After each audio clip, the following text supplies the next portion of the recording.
Government ഇരുന്ന സമയത്ത് 14 പ്രാവശ്യം കോടതി ഉത്തരവനുസരിച്ചിട്ട് ഇവരെ ഒഴിപ്പിക്കാൻ വേണ്ടി പോയിട്ടുണ്ട്. 14 പ്രാവശ്യം. ആ ഗവൺമെന്റ് ഒരു ചെറുവിരൽ ഈ വിഷയം തീർക്കാൻ വേണ്ടി എടുത്തിട്ടില്ല. ചെറുവിരൽ അനക്കിയിട്ടില്ല. ഊറ്റു നടപടി സ്വീകരിച്ചിട്ടില്ല. അതൊരു പ്രൈവറ്റ് കേസാണെന്നുള്ളതാണ്. പ്രൈവറ്റ് കേസാണ്. സ്വകാര്യ വ്യക്തി അവർക്കെതിരായിട്ട് അവരുടെ സ്ഥലം കയ്യേറിയെന്ന് പറഞ്ഞ് കൊടുത്തിരിക്കുന്ന കേസാണ്. 14 പ്രാവശ്യവും ഇത് അന്വേഷിക്കാത്ത ആളുകൾ ഞങ്ങളുടെ ഗവൺമെന്റ് വന്ന് പിറ്റേ ദിവസം 15ാമത്തെ പ്രാവശ്യം സുപ്രീം കോടതിയും കൂടി ചെയ്തേക്കുന്ന ഉത്തരവാണ്. പോയപ്പോ ഇപ്പൊ ഭയങ്കര സമരം.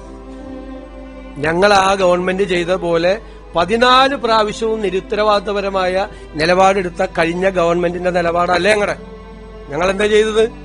അടിയന്തരമായി എറണാകുളം ജില്ലയിൽ നിന്നുള്ള മന്ത്രി, ഉന്നത വിദ്യാഭ്യാസ വകുപ്പ് മന്ത്രി റോജി എം ജോണിനെ കൊണ്ട് മീറ്റിംഗ് വിളിപ്പിച്ചു. ഞങ്ങൾ പരിശോധിച്ച് എന്ത് ചെയ്യാൻ പറ്റുമോ. ഞങ്ങളുടെ തീരുമാനം എന്താണെന്നറിയാമോ? കോടതി ഉത്തരവ് നടപ്പാക്കിയാൽ ആ 8 കുടുംബങ്ങൾ വഴിയാധാരമാകില്ല. അതാണ് തീരുമാനം. ഞാൻ അത്ഭുതപ്പെട്ടുപോയി. അവിടെ പോയി മന്ത്രിമാര്, പഴയ ഗവൺമെന്റിലെ മന്ത്രിമാര് അവിടെ ഇരിക്കുക. ആ ജില്ലയിൽ നിന്നുള്ള മന്ത്രിയായിരുന്നു, വ്യവസായ മന്ത്രി. അദ്ദേഹമാണ് ആദ്യം അവിടെ പോയത്. ഈ 14 പ്രാവശ്യം അവരെ കുടിയൊഴിപ്പിക്കാൻ പോയപ്പോ എന്ത് ചെയ്തു ഇവരെല്ലാം?